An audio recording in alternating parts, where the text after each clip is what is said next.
Okay, so continuing with Lab 5, pneumatic valves and cylinders inspection, we're at part 2. Now we're going to take apart a cylinder. We'll look and figure out whether it's single acting or double acting, whether it's cushioned or not, and find all the sealing points and types. After that, we'll do part 2B. We have a bunch of cylinders and we'll look at different types of cylinders.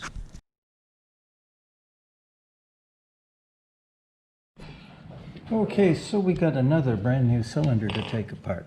This is called tie rod construction because you see these rods, there's 4 of them. They tie it together by tightening the nuts on each end. We'll talk about mounting styles in a little while. First, we're going to take it apart.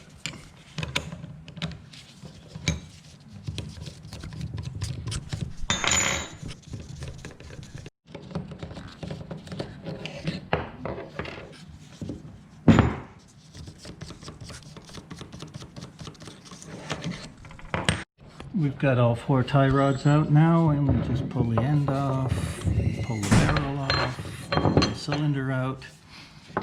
This is our cap end. The air inlet or outlet comes in here right through to this part. On this end, the air goes straight through here, and we have some stuff here that we'll look at in a minute, but let's look at the piston first. This piston is cushioned with this rubber bumper, which is also attached to the seal here. So I have kind of a cup seal or a V seal, so as the air pressure is pushing the piston away, it will push out on the edges of that seal to push a tight seal against the wall of the cylinder so that air doesn't leak past. When we come the other way, the air again will push on this cup and come up. This some cylinders, and we'll look at one later, have used internal air pressure for cushioning. This has a rubber block that just absorbs the shock when the piston comes up against the end. Take this nose piece off.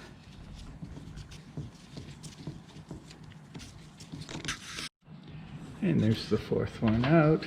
I'll slide this off and then try to see if I can. Okay, this is got a lot of important stuff in here. Let's look and see right at the end here.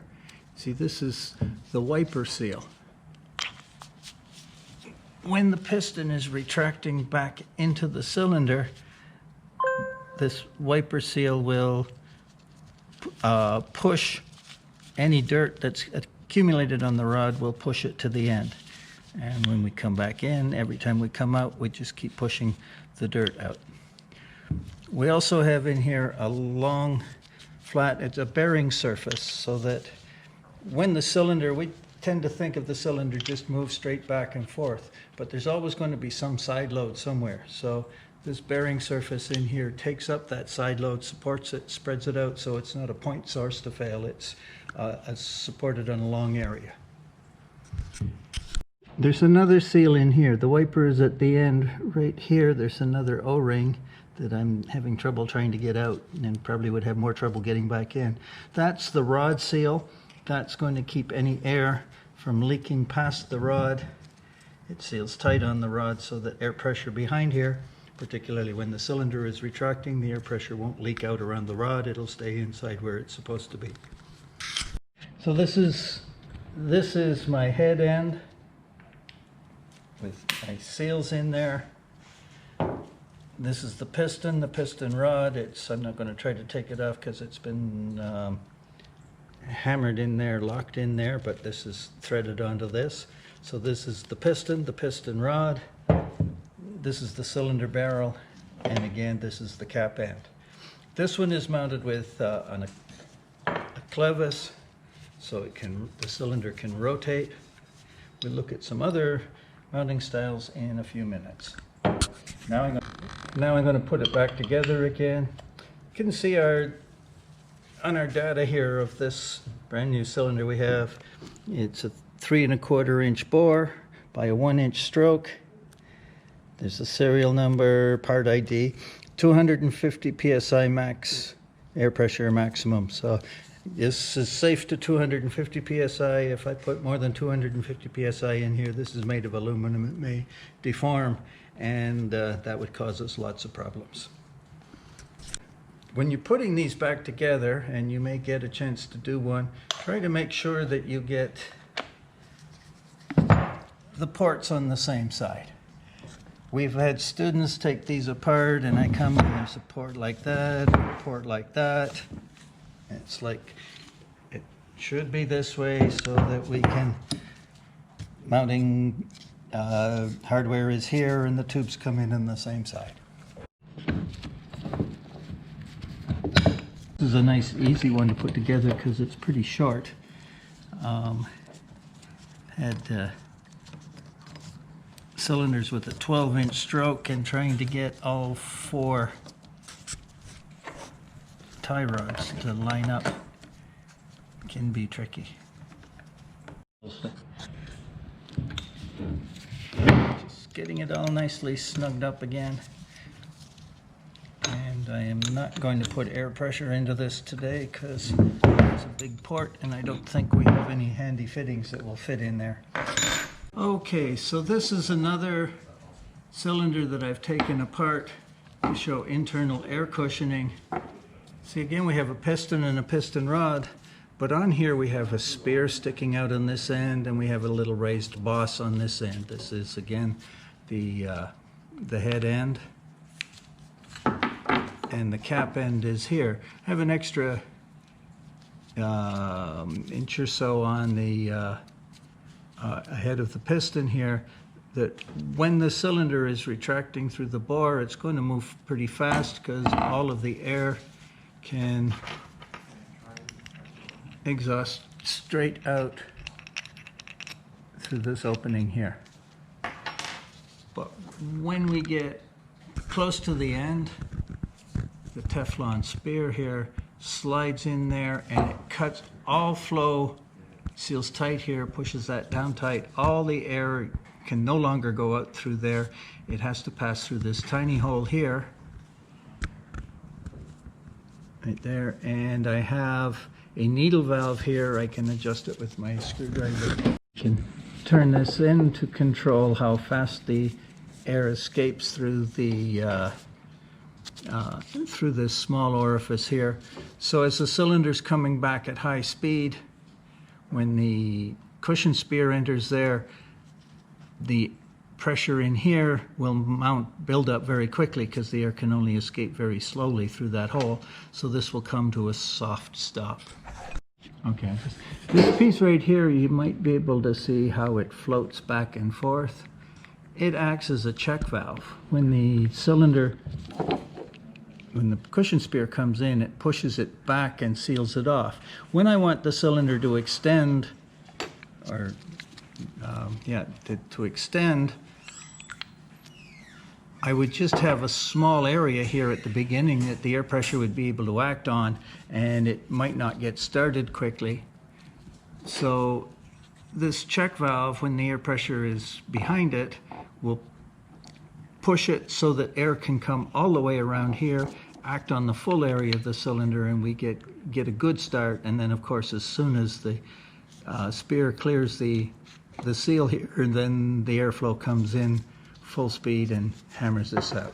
There's one more thing I want to show here. We have this ring here on the cylinder. This is a little magnet, so that if I put a magnetic sensor on the barrel here, I would know where the piston is. We have a similar mechanism at the other end for flow control. When the boss here enters in there, we seal off. Again, it's a check valve, and there's the adjustment for the screw for adjusting the cushioning. When we set this up, we want to have it with the normal load at the normal speeds. We can adjust this till it cushions to a nice stop. As long as we don't change the load or the speed of the cylinder, everything will be fine. Here we go. And again, tie rods go in.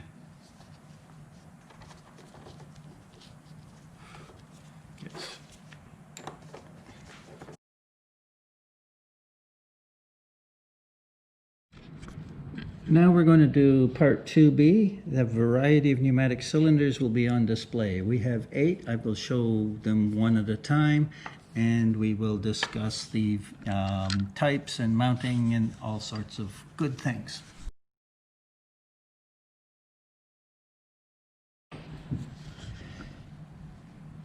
Cylinder number 1 is our bog standard double acting cylinder. 2 air ports, extend, retract. This one mounts with feet mounted on the end, so it's called a foot mount. And there's no cushioning in this one. You can hear it just slams back and forth.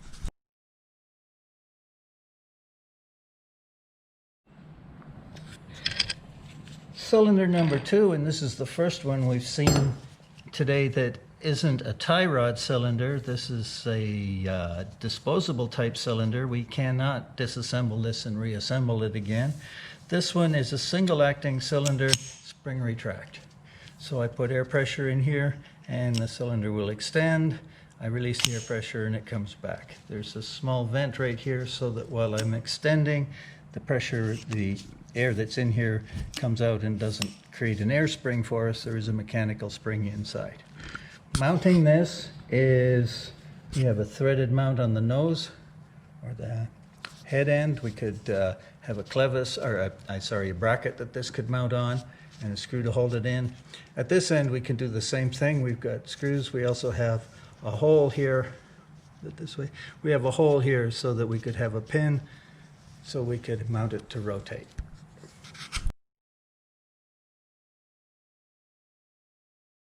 This is cylinder number 3. Here we have another disposable cylinder that is single acting. I can put air pressure in here and the cylinder will retract. I release the air pressure and it will extend again. This mounts the same way with the thread on the nose here, on the head end, and the vent is back at this end. It doesn't have anything here. The only way to mount it is here. Okay, cylinder number 4, we're back to double acting cylinders, but this is a double rod cylinder. This has a rod that comes out each end. This one mounts flat with holes coming through here. It is not a cushioned cylinder. You can hear it hammering pretty hard there. 2 air ports here to make it so it will go back and forth. This particular one, both of the rods are the same size, so this would be a balanced cylinder. So we would be, the same pressure will give you the same force either direction. Cylinder number 5. This one is, we have 2 pistons and 2 rods and they're bolted together. We'd probably call this a tandem cylinder. The advantage of this is it's not going to rotate. We can't. All these others, if I just grab one of these at random, you can see I can grab this and I can turn the rod. And if I had a tool there, it could spin around. This one is not going to spin around. It has an external cushioning. It has a little rubber cushion right there that comes up against this pin here. So when we bring it back, it slams in hard. We've got 2 tiny air ports here that connect to both ends. And I have an adjusting screw here so I can adjust the amount of stroke before it slams into the stop.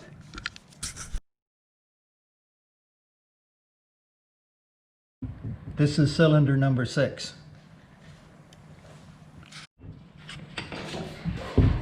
This monstrosity looks like it could be a double rod cylinder, but it's 2 cylinders back to back. I can extend them one at a time, or both. This particular one was used to open a kind of a door or a gate or something, and that could be partway opened or fully opened. We mount this one with a clevis on each end. We have a pin through here and a pin through here so that this could rotate. So if I'm opening something, it will, I can't do the geometry properly when I'm just holding it like this, but if I had something that was hinged here and I'm trying to open it, this would have to move through an arc.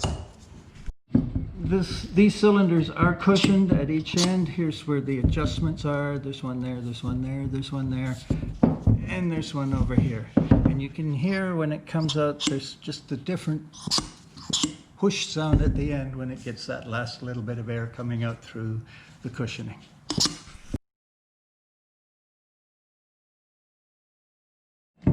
This is cylinder number 7. This is probably the oldest cylinder we're going to see today. I suspect it's almost as old as I am. This was the first style of a rodless cylinder that was conceived. We have a piston inside here that will move back and forth. This cable comes around and fastens to the piston. So when the piston goes this way, this carrier will go this way. So whatever I need to move, I mount to this and it can move back and forth.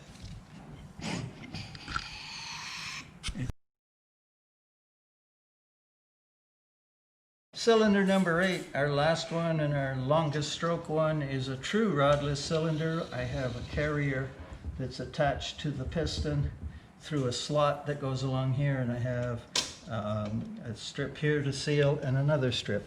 Let me cut it apart so we can see inside. Here's the piston here that moves back and forth. It comes up through the slot, this arm here, and you can see we have a top seal and a bottom sealing strip. They pass through here so that this can slide back and forth. This is also cushioned. My port, the air comes in here to go. When I get to the end here for the last 50 millimeters of the stroke, the air has to pass through a very tiny hole here, and there's an adjusting screw here to adjust the cushion. So